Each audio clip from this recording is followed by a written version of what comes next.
Divine. High heels. High heels, quite a diaper, and she can only say one word. What's the word? The word is more. Everybody say it. More! Look at this. Now, someday I'm going to understand publishing, but it's not going to be today. This is not to say that this isn't a very entertaining, but in a world of the hard-earned dollar, I'm telling you that it's a very absorbing story about Baby Divine. And Bette, true to her publisher as she is, has made a personal appearance at a bookstore here in Chicago. Now, how do you think she did? My dear, the line went... Sit there. Let me here's how the news reported it here on WBBM last night. The reporter is Bob Surratt. Watch this. Today's encore performance was provided by Bette Midler, beginning a 10-city tour of bookstores, selling the Saga of Baby Divine, Bette's book of fables and poems. Okay, what do you think of this part of your job? This is my favorite part.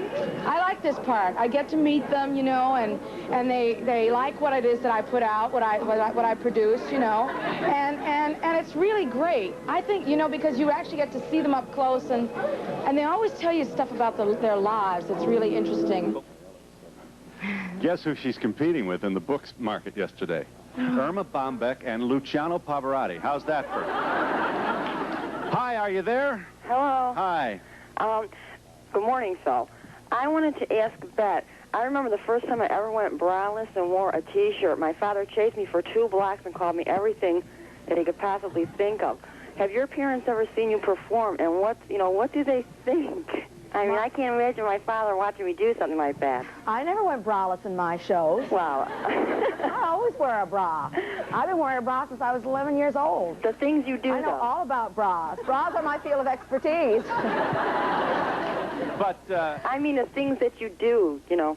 Yeah. Have your folks seen you work? My mother saw me work many times, and she loved it. She passed away in 1980, and my father has never seen me work. He saw me on television once.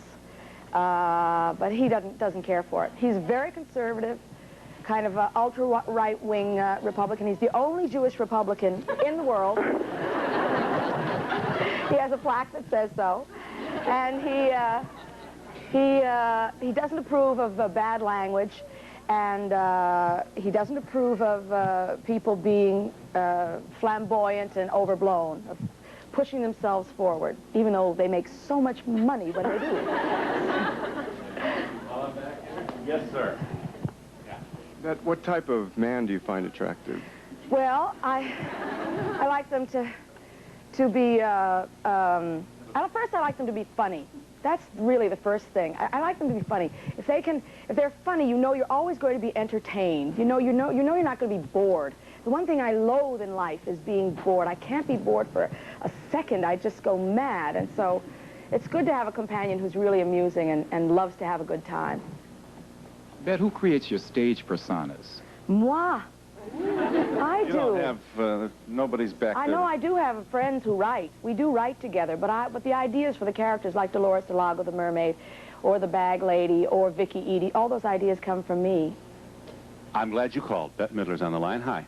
Hello. I've always been fascinated by your performance in The Rose, and I've always wanted to find out for certain to what degree you stuck to the script with that, and to what degree did you use improvisation? I'm thinking, for example, your preparation for the scene when you go out in front of the crowd, drinking je. I've always been in awe of what you did with that role, and I just wondered, to what degree was that scripted, and to what degree did this come out in your working process? Ms. Midler commenting, yes.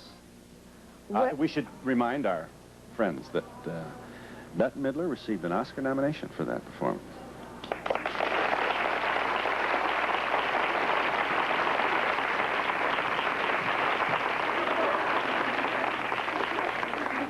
Means nothing. I walked into the auditorium and I knew I wasn't going to win because all the winners were lined up in a row in one. Did you see the Oscars that year? Yeah, I did. They're all lined up. Merle, Dustin, Bob Benton, Sally Field. It's like they made a little space for them so they wouldn't have too much trouble getting up, you know, to get the statuette. and I'm over here next to the John. My friends and I'm looking around and say, this is not the hot seat. I